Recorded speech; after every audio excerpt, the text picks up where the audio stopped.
মাদ্রাসায় যেই অভিভাবকরা তাদের সন্তানদেরকে পড়াশোনা করতে পাঠায়, তাদের একটা ধারণা থাকে বা তাদের একটা প্রত্যাশা থাকে যে তার সন্তান ধর্মীয় নীতি নৈতিকতায় বড় হবে, মানুষ হবে, শিক্ষিত হবে। কিন্তু দেখেন, আজকে একটা খবর যেটা প্রকাশিত হয়েছে যশোর থেকে, সেটা হলো যশোরে ছাত্রীদের পক্ষে সিসি ক্যামেরা আর মনিটর শিক্ষকের পক্ষে। মাদ্রাসায় পুলিশের অভিযান। বোঝেন, সিসি ক্যামেরাটা ছাত্রীদের পক্ষে আর মনিটর শিক্ষকের পক্ষে। এইটা হইল, এটা কল্পনা করা যায় কত পরিমাণ নিকৃষ্ট মন মানসিকতা হইলে এই ধরনের কাজ হইতে পারে। সেটা ঘটছে যশোরের শার্শা উপজেলার একটি কওমি মাদ্রাসায়। অভিযান চালিয়ে পুলিশ ছাত্রীদের পক্ষ থেকে সিসি ক্যামেরা এবং শিক্ষকের পক্ষ থেকে মনিটর জব্দ করেছে। তার মানে ক্যামেরাটা ওখানে দিয়ে সেই শিক্ষক এক না একাধিক, জানি না, তারা এটা দেখে। এর কোনো ভালো কাজ হলো? নারীর সম্ভ্রম রক্ষা করা এবং সেইভাবেই ছাত্রীদেরকে ধর্মীয় পোশাক পরানো হয়, তাহলে এইটার অর্থটা কি? অভিভাবকদের দেওয়া অভিযোগের ভিত্তিতে পুলিশ বুধবার বিকেলে সেখানে অভিযান চালায়। এই বিষয়ে যশোরের অতিরিক্ত পুলিশ সুপার নিশাত আল নাহিয়ান বলছেন, কওমি মাদ্রাসার 5 তলা ভবনের নিচ তলায় 2 শিক্ষক থাকেন। উপরের 4টি তলায় আবাসিক থেকে মেয়েরা লেখাপড়া করে। মেয়েদের শোবার কক্ষে 2টি করে নাইট ভিশন ক্যামেরা স্থাপন করা ছিল।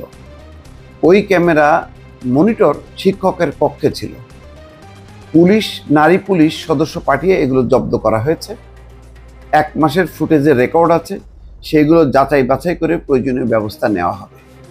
জঘন্য কাজ এগুলি, এত সব নোংরা নিকৃষ্ট মানের কাজকর্ম এগুলি চিন্তাই করা যায় না।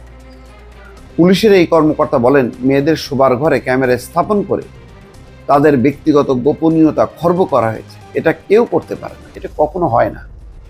কোনো হোস্টেলে মেয়েদের কেন, ছেলেদের, তারা যেখানে ঘুমায় শোয় সেই জায়গায় ক্যামেরা স্থাপন করা, আপনি কি বলেন? এটা কত বড় অপরাধ চিন্তা করেন।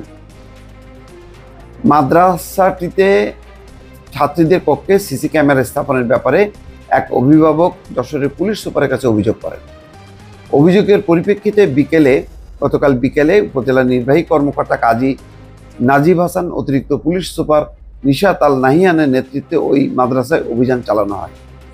এই সময় মাদ্রাসার শিক্ষক আবু তাহেরকে জিজ্ঞাসাবাদের জন্য পুলিশ নিয়ে যায়। আবু তাহের এই মাদ্রাসার মালিক, পরিচালক ও শিক্ষক। তিনি দাবি করেন, নিরাপত্তার জন্য সিসি ক্যামেরা লাগানো হয়েছে। তিনি যখন সিসি ক্যামেরা দেখেন তখন তার স্ত্রীর সঙ্গে থাকেন। সিসি ক্যামেরা নিয়ন্ত্রণ করেন প্রতিষ্ঠানের নারী প্রধান শিক্ষক। এটা হইল এটা? পুলিশ মাদ্রাসা থেকে 16টি সিসি ক্যামেরা সহ অন্যান্য যন্ত্র জব্দ করে নিয়ে যায়। যখনই ডাকা হবে তখনই হাজির হওয়ার শর্তে আবু তাহেরকে ছেড়ে দেওয়া হয়। পুলিশ জানায়, ওই মাদ্রাসায় কতজন মেয়ে থাকে তার হিসাব মাদ্রাসা কর্তৃপক্ষ দিতে পারেনি, তবে 40 মেয়ের নাম পেয়েছে পুলিশ। সংখ্যাটি 100 থেকে 150 হতে পারে। এই বিষয়ে আবু তাহের বলেন, গত বছর মাদ্রাসায় 180 মেয়ে ভর্তি হয়েছিল, এখন ভর্তি চলছে, এই জন্য কিছু কম আছে। এখন 12 জন শিক্ষক আছে, এর মধ্যে 9 জন নারী, 3 জন পুরুষ। না, এটা খুব আপত্তিকর। এটা যথাযথ তদন্ত হওয়া উচিত। দর্শক ভালো থাকবেন, আল্লাহ হাফেজ।